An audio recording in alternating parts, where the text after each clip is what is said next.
E eu sei que você tentou fazer as coisas do jeito certo. Então eu estou te pedindo, implorando para que você faça a coisa certa agora. O que significa o último apelo de Savannah Guthrie, aparentemente direcionado às pessoas responsáveis por levar sua mãe? Já se passaram quase 6 meses desde que as autoridades disseram que um homem mascarado levou sua mãe, Nancy, de 84 anos, no meio da noite. E já faz semanas desde que houve uma atualização importante na investigação, possivelmente até agora. O xerife do condado de Pima acabou de fazer alguns comentários muito interessantes sobre a situação deste caso. As autoridades podem estar chegando perto da resposta à pergunta que envolve a família Guthrie, forças de segurança e milhões que acompanham o caso. Onde está Nancy Guthrie? Seguimos o caso apresentado pela Law and Crime. Eu sou Chris Stewart.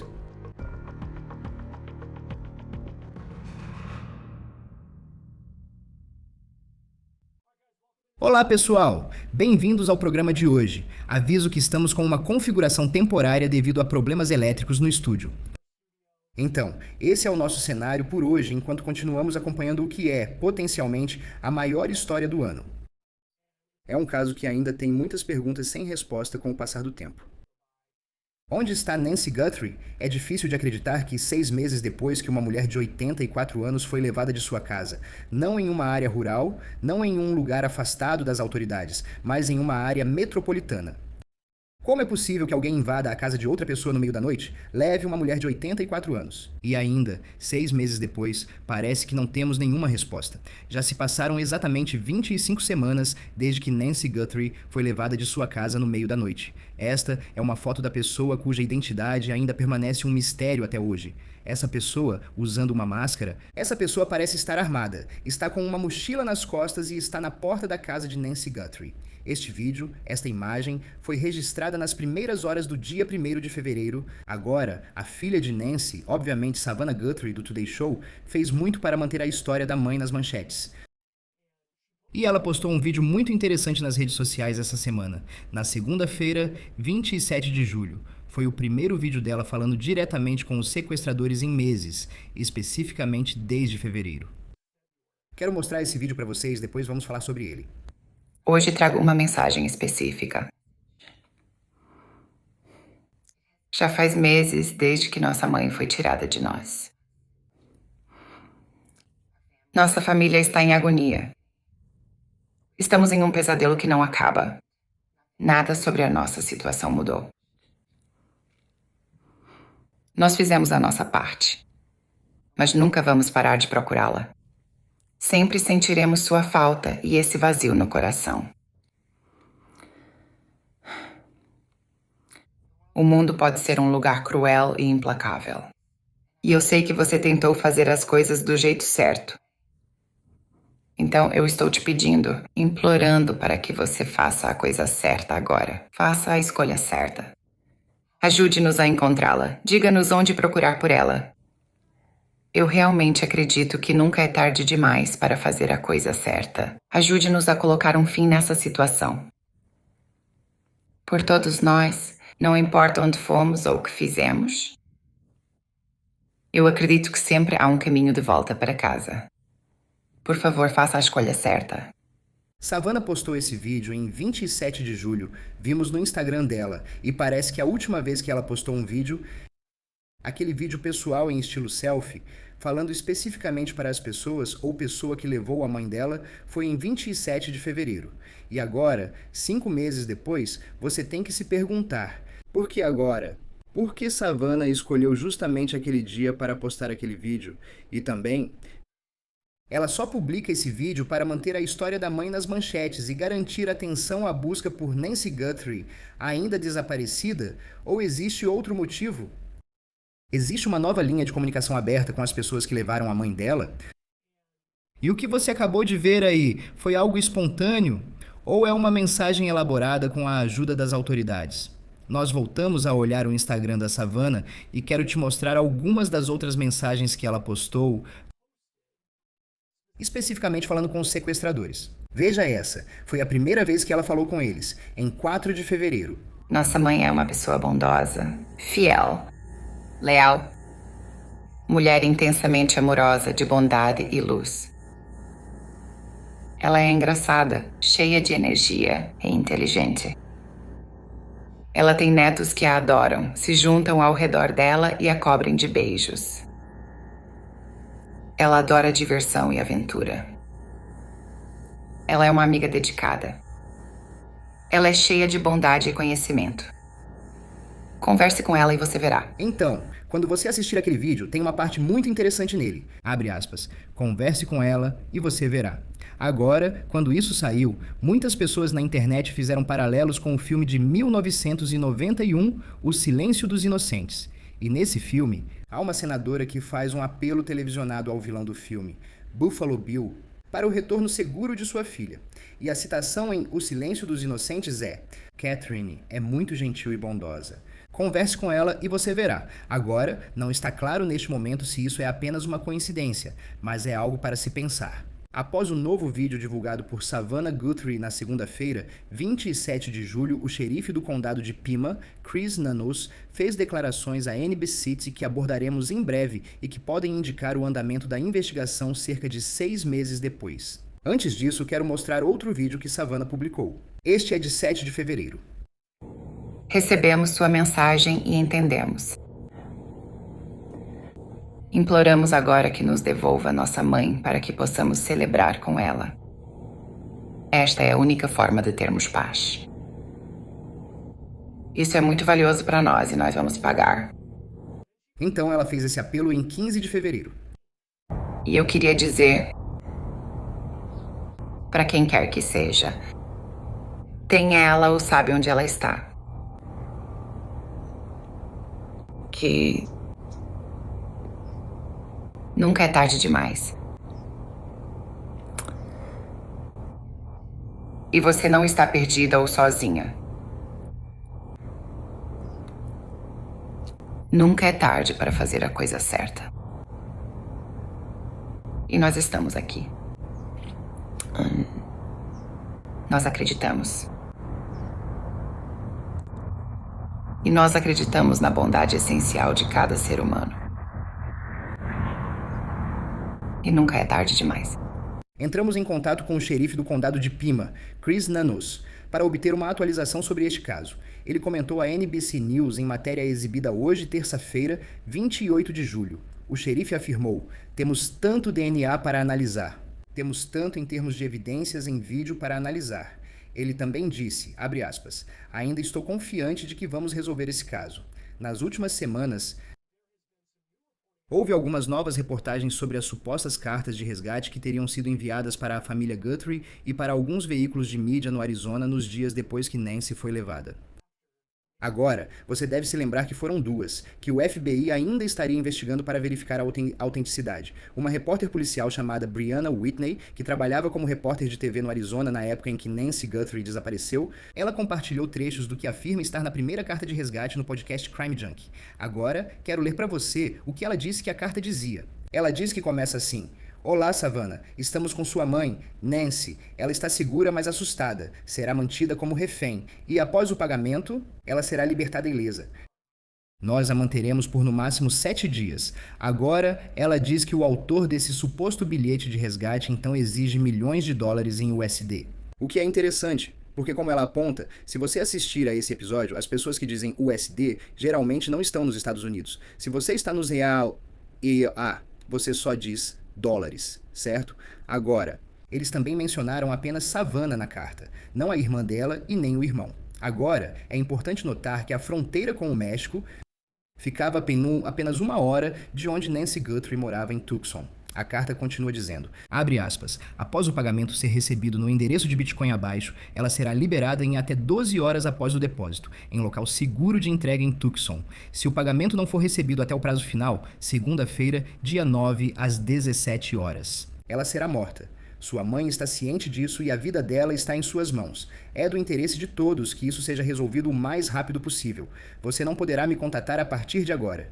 Não haverá negociação. Não faça joguinhos. A polícia não poderá te ajudar. Agora, Whitney diz no final dessa suposta carta. Quem escreveu isso diz que Nancy tinha um smartwatch branco no chão perto da cama dela e também foi mencionado um refletor que foi destruído no quintal dela. Whitney afirma que havia uma carteira de Bitcoin no fim da nota para depósito. O FBI não disse publicamente se a nota é legítima. A NBC News relatou uma segunda suposta nota de resgate enviada à mídia, alegando que Nancy Guthrie havia morrido. Essa nota não pediu pagamento nem fez um pedido de desculpas, mas a NBC disse que ela expressava pesar pela morte de Nancy. Agora, há dúvidas sobre a validade dessas notas de resgate, se elas são reais. Várias outras foram enviadas para o TMZ e não está claro se elas têm algum tipo de validade. 1º de julho, a Reuters, no entanto, publicou uma reportagem dizendo que fontes do FBI afirmaram que não acreditam que as cartas sejam autênticas. Já a NBC, em sua cobertura, disse que tem fontes que afirmam que é possível que essas cartas sejam reais. Novamente, o FBI não declarou publicamente qual é sua posição sobre isso. Qualquer pessoa que saiba algo sobre o que pode ter acontecido com Nancy Guthrie, vou exibir isso na tela. Pedimos que ligue para um 800 Call FBI ou para os números do Departamento do Xerife do Condado de Pima, mostrados aqui. Agora, para comentar os desdobramentos da busca por Nancy Guthrie, recebemos Will Sevilar, ex-comandante de detetives do Departamento de Polícia de Chicago. Adoro conversar com você sobre esses casos. O que você achou da última postagem da Savannah Guthrie nas redes sociais? Essa mensagem tinha muitos pontos interessantes. Uma das coisas que me chamou a atenção logo de cara foi uma das primeiras frases da mensagem que dizia: "Nós fizemos a nossa parte". O que isso poderia significar? Quero dizer, acho que isso indica algum tipo de troca. Quem seria a outra parte? A família da sequestrada. Que outra função eles têm além de pagar? O que você acha do timing disso também? Digo, ela não postou nada, fez algumas entrevistas. Ela fez uma com Tota e depois teve, sabe, alguns momentos em que ela mencionou o que aconteceu. Mas no geral, vimos algumas dessas situações, sabe? Mensagens bem pessoais que ela postou no Instagram em fevereiro. E ela não faz isso há meses. O que você acha do fato de que, 5 meses depois da última vez que ela postou algo assim, ela está fazendo isso de novo? Tipo, isso te diz que existe esse tipo de desenvolvimento? Ou talvez ela esteja sendo orientada pelo FBI, em vez de só tentar manter essa história no noticiário postando um vídeo sobre o qual as pessoas vão comentar. Bem, acho que você tem uma combinação de coisas acontecendo aqui. Uma coisa, e eu sabia disso como comandante de plantão e trabalhando no turno da madrugada na divisão de homicídios da Área 2 em Chicago, você recebia ligações nos aniversários dos eventos, aniversários, sabe? Marcos como datas dos assassinatos ou aniversários dessas datas. E você veria certos marcos. 6 meses é um deles. O caso de Savannah e Nancy está chegando aos 6 meses agora. Sim, Vai fazer 6 meses em alguns dias. Então pode ser que seja um marco, pode ser que seja uma coisa de 6 meses. Vamos garantir que todo mundo ainda esteja falando sobre isso, mesmo que todo mundo já esteja. Mas parte da linguagem nessa mensagem sugere que possivelmente ela está recebendo algum tipo de orientação de análise comportamental do FBI. Sim, são essas sim, as tem palavras. algumas. Das falas. Eu só estava abrindo isso aqui só pelo que ela disse, palavra por palavra. E eu sei que você tentou fazer as coisas do jeito certo, então estou te pedindo, implorando para que faça a coisa certa agora. Tome a decisão certa. Nos ajude a encontrá-la. É só a ideia de que você tentou fazer as coisas do jeito certo. Tipo, o que você acha dessa fala? Bem, então se isso de fato foi um sequestro para pedir resgate, você tinha que levar a pessoa que sequestrou para algum lugar. Minha teoria ou pensamento é que talvez esse apelo esteja sendo direcionado à pessoa que escreveu o número 2, bilhete número 2. Ou talvez fosse o cuidador até o resgate ser pago. Você entende o que eu quero dizer aí? Sim, Tipo, é alguém que talvez deveria estar cuidando dessa pessoa e obviamente ela morreu. Bem, eu acredito que ela morreu. Talvez esse seja o apelo deles, dizendo que a pessoa tentou agir certo com o segundo bilhete, pedindo desculpas, etc. Mas ninguém faz a coisa certa sequestrando uma mulher de 84 anos. Isso é ridículo. Acho que talvez estejam tentando fazer um apelo a um terceiro nisso. bem, e o interessante também é que a NBC fez uma matéria hoje sobre a mensagem da Savannah que ela colocou nas redes sociais.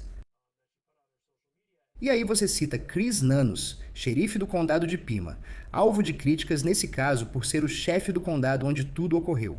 Tudo isso aconteceu, e a citação dele foi: temos tanto DNA para analisar, temos tantas evidências em vídeo para examinar. Mas aí vem a frase que, você sabe, claro, alguém em um cargo eletivo vai tentar dizer algo como: olha, eles estão chegando perto, e não estou dizendo que não estão. Mas ele diz: ainda confio que vamos resolver esse caso. Resolver é uma palavra interessante. Isso foi o que me chamou a atenção. Será que estou analisando ou indo fundo demais na escolha das palavras? Ou, ao dizer resolver no meio policial, especialmente para alguém como Chris Nanos, o que isso significa para você?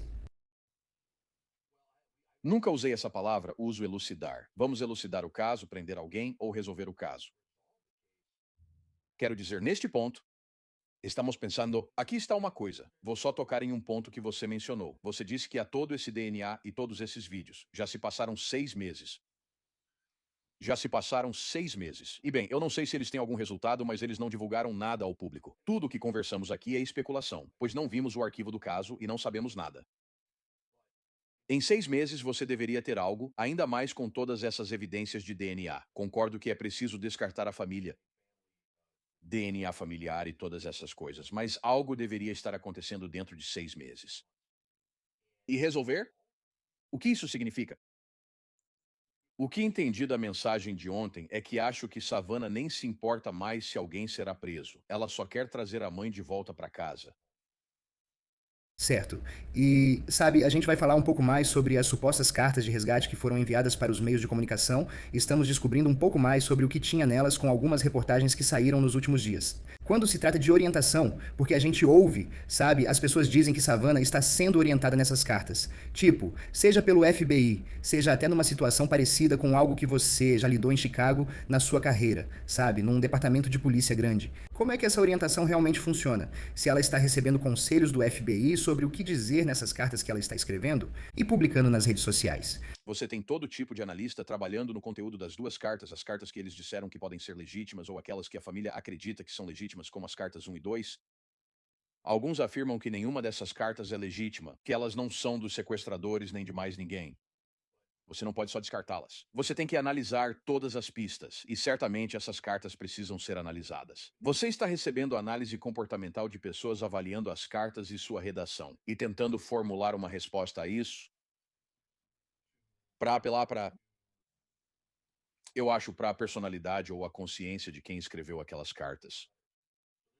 Diversas análises estão em andamento e não sabemos se ela tem orientação. Apenas notei que algumas frases da declaração de ontem sugerem que ela queria atingir alguém específico. Para ser sincero.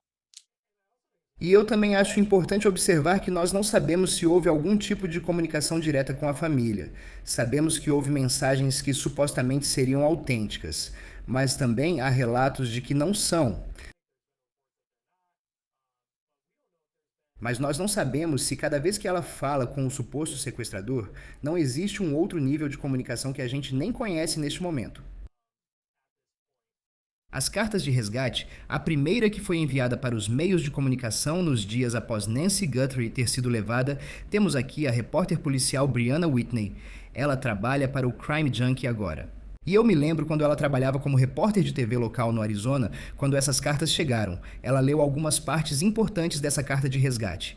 Sabe, começa com: Olá, Savannah, estamos com sua mãe, Nancy. Ela está segura, porém assustada. Será mantida até o resgate ser pago. Ela será libertada ilesa. Nós a manteremos por até 7 dias. Ao relatar a carta, ela diz que o valor do resgate, divulgado como sendo em criptomoeda, mas que eles também queriam em dólares americanos. Eles foram bem específicos. E isso, ao menos para mim, abre a porta. Estamos falando possivelmente de algo no México, pois fica a apenas 1 hora de Tucson, onde Nancy Guthrie morava. Quero dizer, então aqui está o meu problema com toda essa coisa do resgate. Nunca atendi um sequestro, e já foram alguns, em que não deixaram carta ou não houve contato imediato com instruções para a família. Isso é horas e horas depois, dias depois, quando a carta chegou, horas e horas depois, dias depois, certo? Certo. É muito tempo para um sequestrador não se comunicar com a família. Sabe, para mim, eu nunca vi um caso em que não deixaram um bilhete. Nunca vi um sequestro em que não deixaram um bilhete na cena, ou não houve comunicação imediata com a família, ou de quem eles estavam tentando cobrar o resgate. Nunca vi um caso sem prova de vida imediata. Então pode ser que seja no México. Quero dizer, o México, como você disse, fica a apenas 1 hora de distância, mas isso é um. Eu acredito que Nancy morreu bem rápido depois do incidente ou talvez até durante ele. É um trajeto longo até lá. Atravessar a fronteira com um corpo no carro. Quer dizer, ela era alguém que tinha. Quer dizer, ela era. Sabe, aparentemente ela era muito lúcida mentalmente, pelo que a família disse, mas ela tinha problemas de saúde. Tipo, ela não conseguia andar 50 metros, acho que era isso, sozinha. E estamos falando de uma mulher de 84 anos, sabe? Sendo tirada de casa no meio da noite. E aí, aparentemente, na segunda carta, a NBC disse que. Sabe, quem quer que tenha escrito disse que ela havia falecido. Mas, de novo, nem sabemos se essas cartas têm algo. Você está surpreso? Foram muitos recursos investidos. Até o presidente falou disso e o Cash Patel está envolvido. Claramente. Sabe, no dia em que descobrirmos o que aconteceu, vai ser uma das maiores notícias do ano, dos últimos anos, eu diria. E é. Mas ainda não sabemos onde estava essa carteira de Bitcoin. Ainda não sabemos de onde esses e-mails estavam vindo, pelo menos publicamente. Tipo, você está surpreso com todos os recursos que o FBI aparentemente investiu nisso, junto com o escritório do xerife local, que nem parece que existe qualquer tipo de informação sobre de onde essas cartas de resgate podem estar vindo? Ainda parece que está tudo no ar, se elas são realmente legítimas ou não. Chocado. Estou chocado. Ouça, não sei como funciona esse rastreamento. Sei que tudo é rastreado. Se eu mandar um e-mail, podem descobrir de onde foi enviado. Existem formas de redirecionamento para dificultar o rastreamento, mas estamos falando do FBI, uma das melhores agências do mundo, com muita tecnologia e recursos. Eu não consigo, de jeito nenhum, compreender como eles desconhecem a origem desses envios. Isso me surpreende. Espero que eles já saibam e só não estejam nos contando. Espero também que tenham muitas informações não divulgadas e que não precisem tornar públicas. Mas eu só fico preocupado que talvez eles não tenham tanto quanto eu espero que tenham. Não entendo por que você não saberia onde está a carteira de Bitcoin. Eles colocaram um pouco de dinheiro nela para ver se haveria movimentação, mas nada aconteceu. Eles realmente fizeram um pagamento para aquela carteira de Bitcoin, se lembra? Uma pequena quantia de dinheiro foi enviada para verificar movimentação, mas nunca houve atividade nessa carteira de Bitcoin. Não. E sabe, é só uma daquelas coisas tipo, enquanto a gente está refletindo, chegando a 6 meses de buscas, fica essa pergunta geral. Como alguém tira uma pessoa de casa no meio da noite? Alguém que é parente de uma pessoa pública? Em um caso onde há tantos recursos e ainda assim parece que não temos respostas. Ao mesmo tempo, há muitos casos de pessoas desaparecidas que não têm o sobrenome Guthrie, que não têm o mesmo perfil assim. E eu acho, sabe, é difícil explicar cada caso porque este é muito único, mas com que frequência há desaparecimentos em que alguém pode ter sido sequestrado e nunca se descobre onde está? Isso acontece. Isso acontece. Em muitos casos de pessoas desaparecidas, não sabemos o que ocorreu. Como você disse, pode ter sido sequestro, mas não houve pedido de resgate. Um exemplo que lembro é de uma funcionária dos Correios de Chicago que desapareceu. Kiara Cole, funcionária dos Correios grávida, sumiu em Chicago há 8 ou 9 anos. E ela sumiu sem deixar rastros. E como eu disse, isso acontece, mas geralmente não acontece em casos de sequestro ou de rapto porque você faz isso por algum tipo de ganho financeiro ou algum outro motivo, um resgate. O resgate não precisa ser dinheiro, pode ser outra coisa. Mas geralmente, sabe, você encontra essas pessoas de um jeito ou de outro. Bem, e o negócio é que, tipo, a gente simplesmente não sabe. E tem havido muita especulação. Eu sei que o TMZ recebeu o que eles dizem serem várias possíveis bilhetes pedindo resgate, mas não está claro se alguma delas tem qualquer validade. Sabe, a ideia do México, eu continuo pensando nisso porque parece ser tão. Sabe, depois que você cruza para o México, não se sabe que presença policial haveria para buscar Nancy Guthrie. Você pensa em cartéis, mas, pelo que ouvimos, por que o cartel faria algo assim? Porque se você está falando entre 5 e 10 milhões de dólares de resgate, é pouco perto do que parece ser o modelo de negócios deles. Nesse ponto, para você, se estiver analisando, é tipo. Se só esperam para analisar DNA e provas em vídeo, tipo. Sim, eu só fico pensando, que tipo de DNA e evidências em vídeo ainda podem estar por aí que a gente não sabe? E eu sei que esse é um caminho meio longo para chegar ao ponto dessa pergunta. Só parece que tem tantas perguntas sem resposta que, sabe, eu pessoalmente fico sem saber o que eles ainda podem estar analisando depois de 6 meses. Bem, eu vou te contar. O DNA nisso aqui Você vê o que divulgaram no vídeo. O único vídeo que a gente vê é o do cara na varanda, certo? Sim. Ele está com uma lanterna na boca. Agora, eu já usei lanternas para segurar com a boca. São lanternas para segurar com a boca. Então você coloca elas na boca. Eu uso elas. Vai ter saliva nisso. Vai ter saliva na campainha ring. Vai ter saliva na folhagem que você pega. Vai haver transferência de DNA ali, muita mesmo. E mesmo que você saiba que está usando luvas, isso não impede que você coloque isso na luva e depois transfira para outra coisa. Acreditamos que possivelmente tudo isso é especulação, pois não sabemos. Eles ficaram naquela casa por 45 minutos, segundo o vídeo da câmera Nest ou Ring. Não tem como você ficar em uma casa por 45 minutos a menos que esteja usando uma roupa espacial sem deixar algum vestígio de DNA lá dentro. Você está em uma situação de alto estresse, vai ter suor. Você pode precisar ir ao banheiro e tocar na bancada, entende? Se processado corretamente, haveria boa quantidade de DNA. Só queria saber se já coletaram amostras da família para eliminar parentes ou perfis achados na casa. Tudo bem, é o perfil estranho que procuram. Mas agora pense nisso. Quem entra na casa? Faxineiras entram? Tem jardineiros na propriedade? Tem alguém que cuida da piscina? Tudo isso também precisa ser considerado. Então, 6 meses analisando o DNA parece muito tempo com todo o trabalho que precisa ser feito. Não necessariamente é muito tempo, mas em 6 meses já deveria haver algo. É um daqueles casos em que você acorda pensando nisso todo dia. Eu penso nisso pelo menos uma vez ao dia nos últimos 6 meses. Tenho certeza de que muita gente também é assim. Será que hoje vai ser o dia em que, de repente, uma coletiva de imprensa é convocada e, sabe, ou tem uma ocorrência policial em algum lugar que chama muita atenção, ou pode ser só aquela pista que vai abrir o caso todo? Mas estamos chegando a 6 meses sem respostas. Dá para perceber, pela dor na voz da Savannah e de sua família, com ou sem orientações da polícia sobre os vídeos, o quanto tudo isso ainda pesa. Comandante aposentado da divisão de detetives Will Spiller, do Departamento de Polícia de Chicago, é ótimo tê-lo no Law and Crime. Sei que você lançou um podcast e comentou sobre este caso. O que o público deve saber? Bem, lançamos o podcast no YouTube, chama-se Big City Crime Inside the Red Tape.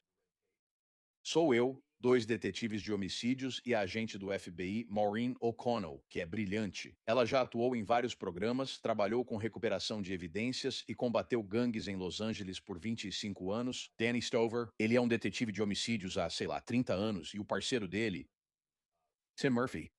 Trabalhamos juntos na área e em uma equipe para casos de disparos envolvendo policiais, que nós formamos e na qual atuamos nos últimos 7 anos da minha carreira. Estamos apenas debatendo assuntos que todos comentam, mas sob nossa perspectiva. Com, você sabe, 100 anos de experiência policial. Big City Crime Inside the Red Tape. Deixa a gente dar uma olhada. Ótimo programa. Will Spivak, é um prazer tê-lo no Law and Crime. Obrigado por participar. Obrigado, Chris. Por hoje é só no On The Case, apresentado pela Law and Crime. Inscreva-se no nosso canal no YouTube e no Spotify. Também estamos transmitindo no Peacock. Eu sou Chris Stewart. Nos vemos na próxima vez.